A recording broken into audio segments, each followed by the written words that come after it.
ஆண்டவரும் இரட்சகருமாகிய இயேசு கிறிஸ்துவின் நாமத்தில் வாழ்த்துக்கள். இந்த நாளிலும் 1 கொரிந்தியர் 7வது அதிகாரத்தை நாம் தியானிக்கலாம். இந்த அதிகாரத்தில் திருமணத்தை குறித்து கொரிந்து சபைக்கு பவுல் எழுதுகிறதான கருத்துக்களை நாம் இங்கே பார்க்க முடியும்.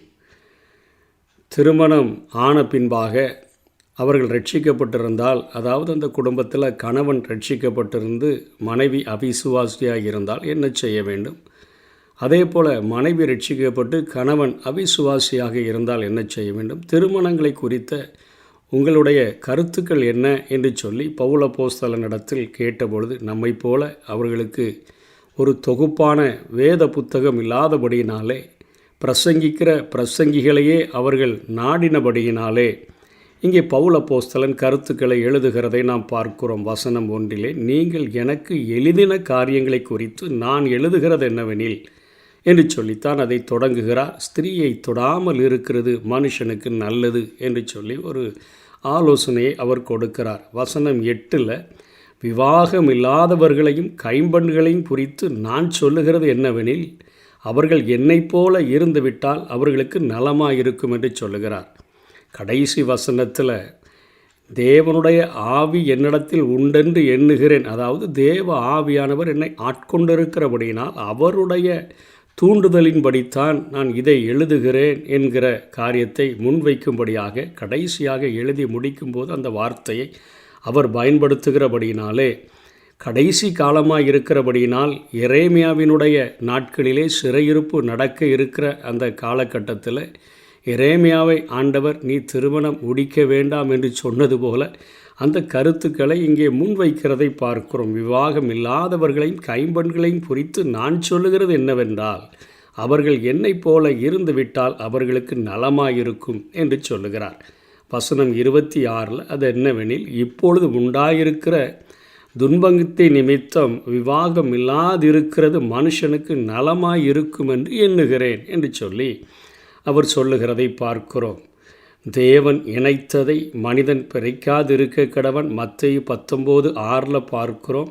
இது இயேசுவினுடைய கூற்றாக இருக்கிறது. தேவன் திருமணத்தை ஆயுட்காலமாக ஒன்றாக இருக்க வேண்டுமென்றே கூறுகிறதை பார்க்கிறோம். மரிக்கிற வரையிலும் கணவன் மனைவி பிரியக்கூடாது. இதுதான் தேவன் இணைத்த ஒரு காரியம். இதை மனிதன் எவனும் பிரிக்கக்கூடாது என்று சொல்லித்தான் வேதாகமம் ஆதியிலேயே ஆணும் பெண்ணுமாக ஆண்டவர் உருவாக்கி நீங்கள் பழுகி பெருகி பூமியை நிரப்புங்கள் என்று குடும்பமாக ஆசீர்வதித்தாரே, அதே போல் இயேசு கிறிஸ்து இந்த பூமியில் மனுஷகுமாரனாய் வந்த பொழுது ஒரு திருமண வீட்டில்தான் முதல் அற்புத அடையாளத்தை செய்து அந்த வீட்டில் உள்ள குறைவுகளை மாற்றினாரே.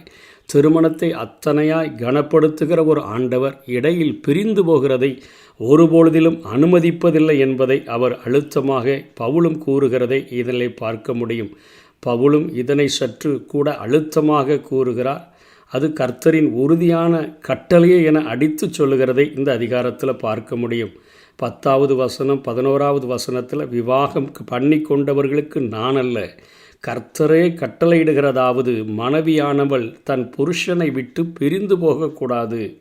பிரிந்து போனால் அவள் விவாகம் இல்லாதிருக்க கடவள் அல்லது புருஷனோட ஒப்புரவாக கடவள். புருஷனும் தன் மனைவியை தள்ளிவிடக்கூடாது என்று சொல்லி அழுத்தமாக சொல்லுகிறதை பார்க்கிறோம். விவாகரத்து செய்யலாம் என வேதம் கொடுக்கும் ஒரே வாய்ப்பு என்ன? தன் மனைவி வேசித்தனம் செய்ததின் நிமித்தமே அன்றி அவளை தள்ளிவிட்டு வேறொருத்தியை விவாகம் பண்ணக்கூடாது என்று மத்தேயு 19:9 அதே போல் மத்தேயு 5:31 நாம் பார்க்க முடியும். ஆனால் அதே நேரத்தில் அவன் தன்னை சோதித்து பார்க்க வேண்டும், குற்றமில்லாதவன் மட்டுமே கல்லறிய வேண்டுமென்று இயேசு கிறிஸ்து ஒரு விபச்சார ஸ்திரியை அவருக்கு முன்பாக கையும் களம்புவமாக பிடித்தேன் என்று கொண்டு வந்தார்களே, அவர்களை பார்த்து இயேசு சொன்ன காரியம், உங்களில் குற்றமில்லாதவன் முதலில் இவள் மேல் கல்லறிய வேண்டுமென்று சொன்னாரே. மத்தேயு 5:28 அவனுக்கு முன் விரலை நீட்டிவிடக்கூடாது. ஆகவே ஒரு ஸ்திரியை இச்சையோடு பார்க்கிற எவனும் தன் இருதயத்தில் அவளோட விபச்சாரம் செய்தாயிற்று என்று இயேசு கிறிஸ்து போதித்தாரே, அந்த காரியம் இருதயத்தை வாதிக்கும் என்று சொன்னால் அவன் நிச்சயமாக அந்த காரியத்தின் நிமித்தமும் அவளை தள்ளிவிடுகிறதற்கு அவன் அருகதையற்றவனாக மாறிவிடுகிறான். ஆகவே தள்ளிவிடுதல் என்பது திருமணத்திற்கு பின்பு கூடாத ஒரு காரியம். அவளே பிரிந்து போயிட்டான்னா திருமணம் முடிக்காமல் அப்படியே தனியாக வாழ்ந்துடுறது நல்லது. அவள் இல்லை என்று சொன்னால் ஒப்புரவாகி அவர்கள் சேர்ந்து வாழ வேண்டும். மனைவியும் தன்னுடைய விருப்பத்தின்படி நினைத்து அவளை தள்ளிவிட்டு வேறொருத்தியை அவன் விவாகம் பண்ணக்கூடாது என்று கருத்துக்களை இங்கே பவுலும் அழுத்தி சொல்லுகிறதை பார்க்கிறோம். கிறிஸ்து பண்ணினதை நினைத்தால் மன்னிக்க முடியாத குற்றங்கள் இல்லை என்றே நாம் சொல்ல முடியும்.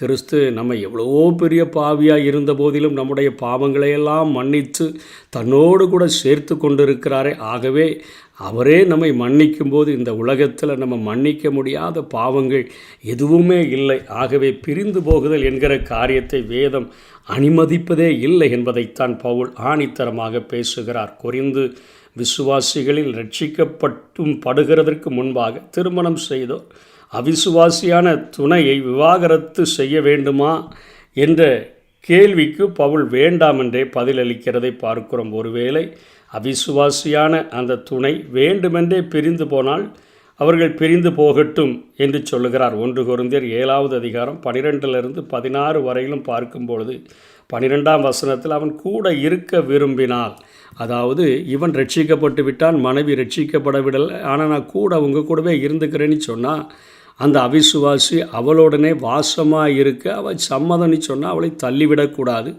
எண்ணத்தினாலெனில் அவிசுவாசியான புருஷன் தன் மனைவியினுடைய அந்த பரிசுத்தத்தின் நிமித்தமாக அவள் பரிசுத்தமாக்கப்பட முடியும். அதே போல் அந்த ஒரு ஸ்திரீ ரட்சிக்கப்பட்டு கணவன் ரட்சிக்கப்படலைன்னு சொன்னால் அந்த அவிசுவாசியான அந்த புருஷன் ரட்சிக்கப்பட முடியும். அதே போல் மனைவியும் தன் புருஷனால் ரட்சிக்கப்பட முடியும் என்று காரியத்தை சொல்லுகிறார்.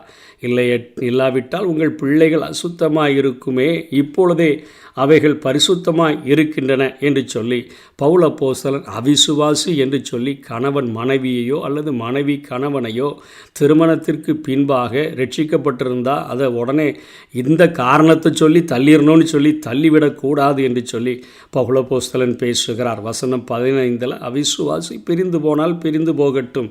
16வது வசனத்தில் மனைவியானவளே நீ உன் புருஷனை ரட்சிப்பாயோ அல்லவோ உனக்கு எப்படி தெரியும்? புருஷனை பார்த்து நீ உன் மனைவியை ரட்சிப்பாயோ அல்லவோ உனக்கு எப்படி தெரியும்?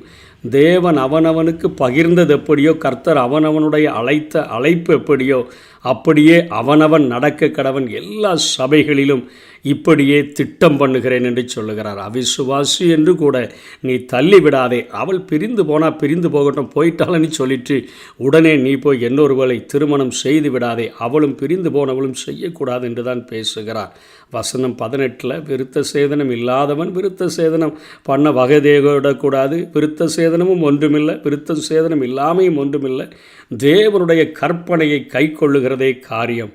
அதே போல் 20ஆம் வசனம் 24ஆம் வசனத்தில் அவனவன் தான் அழைக்கப்பட்ட நிலையிலேயே நிலைத்திருக்க கடவன் என்று பவுல் எழுதுகிறார். வசனம் 27 நீ மனைவியோடு கட்டப்பட்டிருந்தால் அவிழ்க்கப்பட வகை தேடாதே. நீ மனைவி இல்லாதவனாக இருந்தால் மனைவியை தேடாதே. ஏன்னா இது கடைசி காலமாக மாறிட்டு இருந்தனால நீ அதனால் போய் திரும்பவும் மனைவியை தேடி காரியங்களை செய்யணும்னு இல்லை. ஆனால் நீ கட்டப்பட்டிருந்தால் ஒருபொழுதிலும் அவிழ்ப்பதற்கு வகை தேடாதே என்றே பவுல் போதிக்கிறார். வசனம் 28 விவாகம் பண்ணினாலும் பாவம் அல்ல, சரீரத்தில் உபத்திரவப்படுவார்களே அதற்கு நீங்கள் தப்ப வேண்டும்னு சொல்லித்தான் நான் இந்த கருத்துக்களை சொல்கிறேன். காலம் குறுகினதாக இருக்குது. ஆகவே மனைவி உள்ளவர்கள் இல்லாதவர்கள் போலவும், அழுகிறவர்கள் அழாதவர்கள் போலவும், சந்தோஷப்படுகிறவர்கள் சந்தோஷப்படாதவர்கள் போலவும், கொல்லுகிறவர்கள் அதாவது வாங்குகிறவர்கள் வாங்காதவர்கள் போலவும், இவ்வுலகத்தை அனுபவிக்கிறவர்கள் அதை தகாத விதமாய் அனுபவியாதவர்கள் போலவும் இருக்க வேண்டும். இவ்வுலகத்தின் வேஷம் கடந்து போகிறது.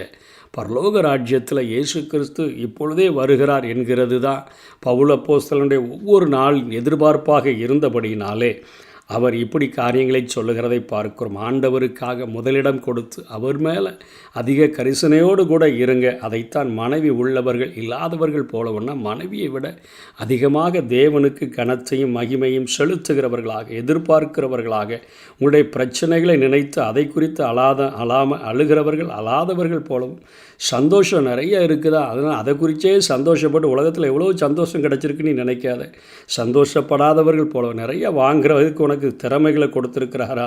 வாங்கி வாங்கி பெருமை பாராட்டதை கொல்லாதவர்கள் போல இவ்வுலகத்தை அனுபவிக்கிறவர்கள் அதை தகாத விதமாய் அனுபவியாதவர்கள் போல தகாத விதமாய் அனுபவிக்காதுங்க.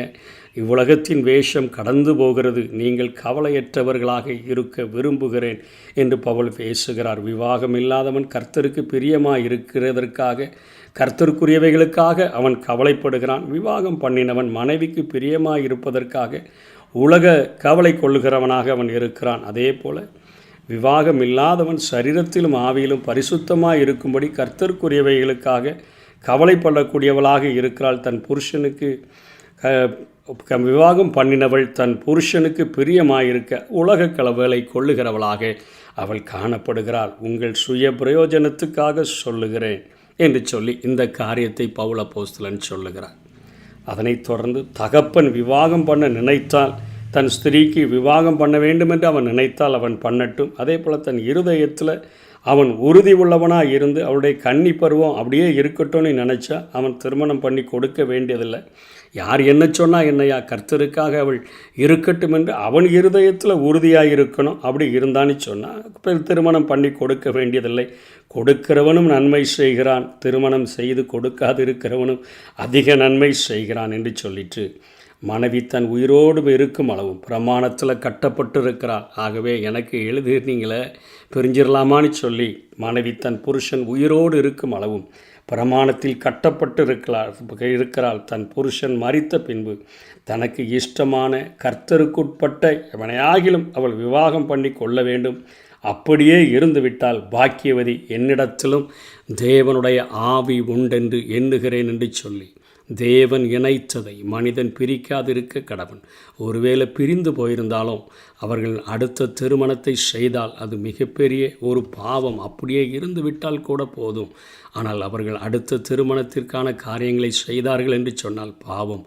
ஒரு அவிசுவாசியான ஒரு ஸ்திரியை உடையவனோ அல்லது அவிசுவாசியான கணவனை உடையவர்களோ ஆண்டவருக்கென்று காத்திருந்து தங்களுடைய பரிசுத்த நடக்கையினால் அவர்களை மாற்ற முடியும் என்றே கருத்துக்களை பவுல் அப்போஸ்தலன் சொல்லுகிறார். திருமணம் தேவனால் இந்த உலகத்தில் ஏற்படுத்தப்பட்டது. ஆகவே தேவனால் ஏற்படுத்தப்பட்ட அந்த திருமணத்தை, தேவன் இணைத்ததை மனிதன் பிரிக்காதிருக்க கடவன். திருமணம் இல்லை என்று சொன்னால், தேவனுக்காக வைராக்கியமாக வாழ விரும்புகிறோம் என்று சொன்னால், அதற்குரிய ஒரு விரதத்தன்மை உங்களுக்கு இருக்கும் என்று சொன்னால் அந்த காரியத்தை கடைபிடியுங்கள். இல்லை என்று சொன்னால் வேகிறதை பார்க்கிலும் விவாகம் பண்ணுகிறது நல்லது என்கிற காரியத்தின்படி ஒரு தகப்பன் எப்படியும் தன்னுடைய மகளுக்கு செய்ய வேண்டிய கடமையை செய்ய வேண்டுமே என்று நினைக்கும் பொழுது அது நல்ல காரியம்தான். அதை செய்யட்டும், அது பாவமல்ல. விவாகம் பண்ணட்டும். விவாகம் பண்ணி இணைக்கப்பட்டிருக்கிறவர்கள் இணைந்து கர்த்தருக்கென்று பிரகாசிக்க முடியும், தேவ கிருபையை பெற்றுக்கொள்ள முடியும். முதலிடம் தேவனுக்கு கொடுத்து வாழும் பொழுது அவர்களும் ஆண்டவருக்கென்று வல்லமையான காரியங்களை செய்ய முடியும். அவருடைய ஊழியத்திலே ஆங்கிலா பிரிஸ்கில்லா எத்தனையாய் ஆண்டவருக்கென்று மகிமைப்பட்டார்கள் என்பதை பார்த்திருக்கிறோம். ஆகவே திருமண காரியங்கள் தேவனால் ஏற்படுத்தப்பட்டது என்பதை நினைத்து பரிசுத்தத்தோடு கூட ஒருவருக்கொருவர் விட்டு கொடுத்து ஒருவருக்கொருவர் தங்களையும் மேன்மை உள்ளவர்களாக எண்ணி அவர்கள் சமாதானத்தோடு கூட கூடி வாழும் பொழுது எந்த பிரச்சனையுமின்றி வாழ முடியும். கர்த்தர் தாமே நம்மை ஆசீர்வதிப்பாராக. ஆமென்.